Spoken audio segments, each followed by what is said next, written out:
არჩევნებში მონაწილეობა და ეს უფლება წართმეული აქვს სწორედ ეთნიკური წმენდის შედეგად. მივესალმებით იმას, რომ საერთაშორისო თანამეგობრობა ერთსულოვანია ჩვენთან ამ საკითხთან მიმართებაში.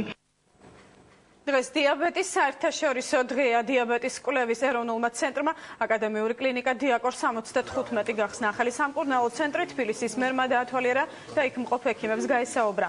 სამკურნალო ცენტრი გარემოდდა და ახალი თანამედროვე აპარატურით აღიჭურო 50 ექიმი ყოველდღიურად ასობით პაციენტს კვალიფიციური დახმარებას აღმოუჩენს. თითოეულ პაციენტს შესაძლებლობა ექნება აიღოს ანალიზები, ჩაიტაროს ადრეული დიაბეტის დიაგნოსტიკა და გამოიკვლიოს ფარული სტატია. ასევე გაიაროს მკურნალობის სრულყოფილი კურსი. ეს 14 ნოემბერს 21 წელია, რაც მსოფლიო დიაბეტის საერთაშორისო დღეს აღნიშნავს. სახელმწიფო ყველაფერი უნდა გააკეთოს სოციალურად დაუცველთათვის.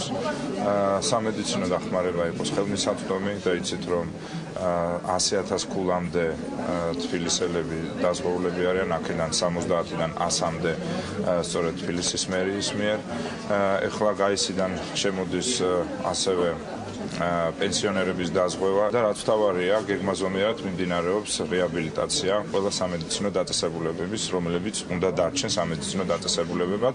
ამ მიმართულებით იგივე ეს საავადმყოფო, კლინიკგზელთა საავადმყოფო ეგრეთ წოდებული, აქ 14 სხვადასხვა კლინიკა გადმოდის სახელმწიფოს მიერ იქნა გარემონტებული და შემდეგ თითოეული ამ კლინიკის მიერ შესყიდული და ერთ-ერთი სწორედ ეს დიაბეტის ცენტრი იფუნქციონირებს აქ. ჩვენ გვაქვს თანამედროვე მიმდინარეობა, ჯერ ადრეული დიაგნოსტიკა დიაბეტის, კარდიოპულმონალური აპარატი, ანუ გულ-თირკმელის და ფილტვების ანალიზატორები, რაც საშუალებას გვაძლევს, რომ დროზე შევაჩეროთ. ასევე გვაქვს კბილის მხრივ, გრძილების მხრივ, პირის ღრუს ჯანმრთელობა და დიაბეტი ესეთი მიმდინარეობა, მაღალკვალიფიციური სპეციალისტები.